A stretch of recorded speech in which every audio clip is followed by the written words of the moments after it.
Du coup, j'avais une question. Du coup, comment préparez-vous vos enquêtes en amont avant de vous déplacer sur le terrain? Comme j'ai dit tout à l'heure, il y a un travail documentaire à faire. Nous disposons aujourd'hui, grâce à Internet, à une immensité d'informations. Il faut travailler sur le keyword, bien sûr, sur les mots-clés. Les mots-clés sont importants. Le choix des mots-clés dans la recherche Internet est important. Le choix des mots, mais également le choix des langues. On peut retrouver énormément d'informations sur, par exemple, si on travaille sur une région enclavée comme Bouarfa. On est archi sûr que ce n'est pas des mots-clés en français qui vont nous permettre d'avoir des informations. Et donc, on doit avoir aussi la possibilité de faire des recherches en arabe et de maîtriser cette langue, ce qui quand même est la langue officielle de ce pays. Et c'est important, quand on veut être un reporter, quand on veut être un journaliste, de connaître cette langue-là. Et pourquoi pas l'amazigh, puisqu'il est parlé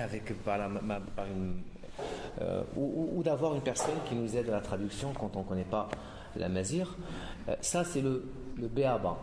Ça te permet d'une part d'avoir de l'information sur le sujet, et de l'autre, ça te permet de savoir ce qui a été écrit sur ce sujet.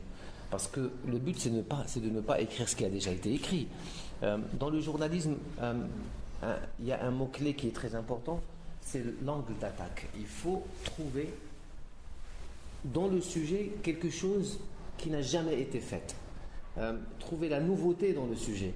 Alors, malheureusement, on a beaucoup de journalistes qui font du copier-coller sur Internet, et c'est pas ça. Quand on aime ce boulot-là, on le fait pas pour le faire du copier-coller. C'est tout simplement dingue. Donc, ça te permet de savoir ce qui a été écrit, donc de chercher un autre angle. Ça, c'est d'une part. De l'autre, il faut aller faire un repérage. Il faut aller voir ce terrain.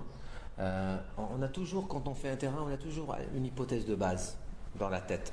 Il faut que cette hypothèse-là, on sache si elle est vraie ou pas. Parce que c'est comme dans les mathématiques, dans les sciences physiques. On part d'une hypothèse, et si les conclusions n'ont absolument rien à voir avec l'hypothèse, ça veut dire que l'hypothèse est fausse. Et là encore, il faut avoir le courage de dire mon hypothèse était fausse, mon hypothèse était pas vraie, et de commencer quelque chose d'autre, avoir le courage de la vérité. Parce que quand on fait ce métier, on le fait aussi pour chercher la vérité. Moi, je me dis, ce métier, je le fais pour deux choses. C'est la recherche de la vérité et l'intérêt public, l'intérêt de tout le monde, l'intérêt de mes citoyens, l'intérêt de la communauté, des gens. Et la recherche de la vérité veut dire ce qu'elle veut dire, c'est-à-dire même sortir des choses qui sont contre l'idée que les gens se font de la chose. Il faut assumer et il faut se battre pour la vérité. Et donc, le terrain est important. Voilà.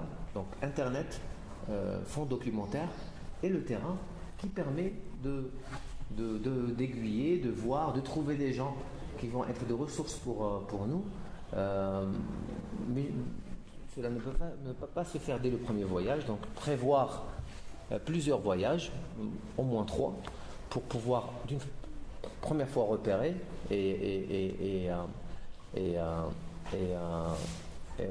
parler aux personnes ressources qui vont nous aider, et la personne ressource après faire un rendez-vous avec elle pour pouvoir commencer l'investigation, parler aux gens et tout. Donc voilà.